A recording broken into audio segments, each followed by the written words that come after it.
This is Michael Stratton, and welcome to my presentation titled The Secret to Effective Meeting Minutes.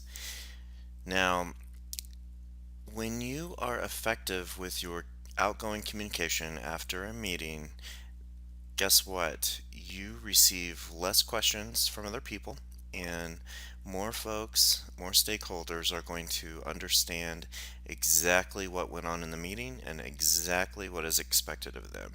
So, in this presentation, what I do is walk you through a format of what works for me and what works every single time. So I promise you, if you follow this recipe, this format for effective meeting minutes, you are absolutely going to win.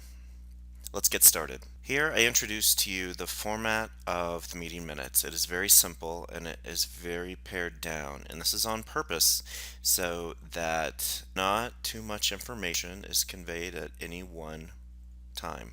You are reducing the complexity of your minutes. So we start with attendees, and then we've got decisions, what decisions were made in the meeting. Then we've got action items and who is doing what. And then you've got the line of resistance, and anything below that line is for additional details. And these additional details need to be absolutely pertinent to a decision that was made up above or an action item. And if it's not, then the additional details have no business going out to the stakeholders. This next slide shows you a little bit better example of what I'm talking about. So I think we all know what attendees means. Who was at the meeting, who wasn't, who called in on the phone, and who was present in person. Now decisions. Decisions is decision X was made.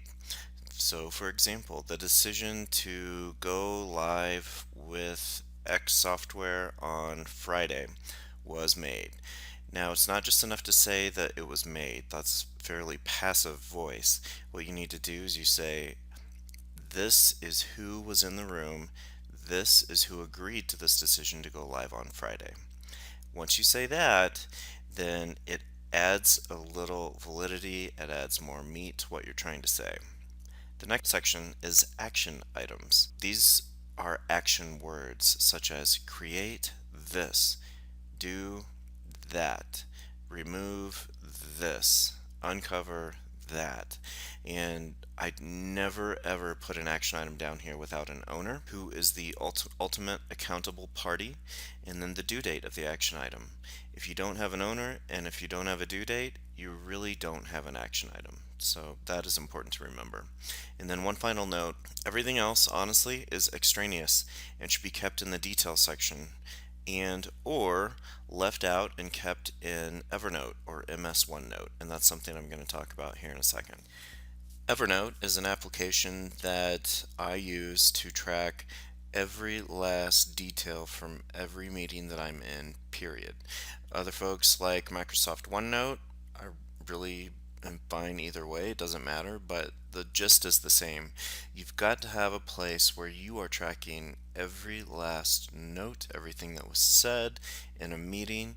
Otherwise, it's gone into the void. It's missing. You will lose track of it forever. Now, this does not mean that you share every last detail of your Evernote or Microsoft OneNote note with your stakeholders. In fact, you shouldn't. That's the last thing you should do.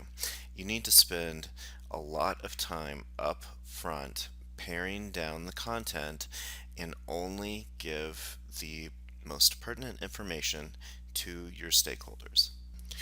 So a few other meeting minutes reminders. Again, all of the details go into Evernote or Microsoft OneNote or wherever you decide to track every last detail. But the key is track those details. If you don't, you're not going to know what's going on when somebody asks a question later on. The next thing, be very judicious with what information you send to stakeholders. There's an entire pruning process where you need to look at your meeting minutes and make sure that a third grader can understand what you're trying to say. If not, you need to go back to the drawing board and make sure that it is as simple and easy to understand as possible. And the last thing to remember with meeting minutes is be timely.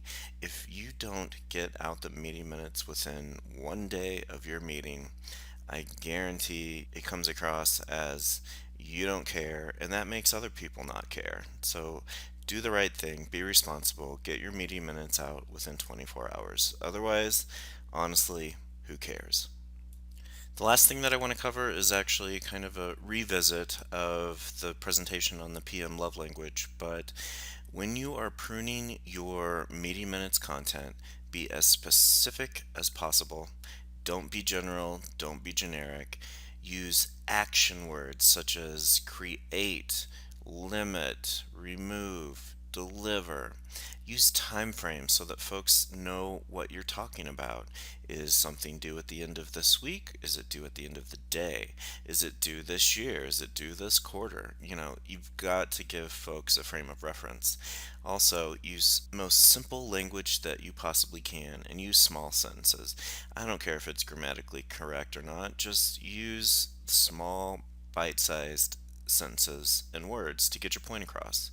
Use formatting to your advantage. I use bullet points like crazy, and I honestly believe every email should have bullet points because it's way too easy to get lost into a 5 paragraph email. I mean, what's the point, honestly?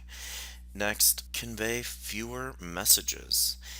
If you've got 5 points in your email, guess what? People are probably going to lock on to the first one, maybe, and then forget about the rest. So your emails have got to be easy to understand and concise with very few messages. In fact, if you have more than one and maybe even two items that you cover in an email, that's way too many.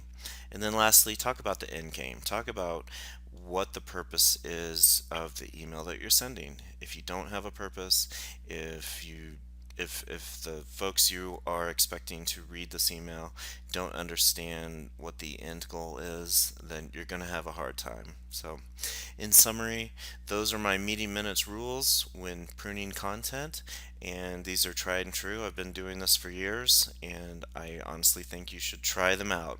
Thank you again, Michael Stratton, effective-pm.com. Take care. Bye bye.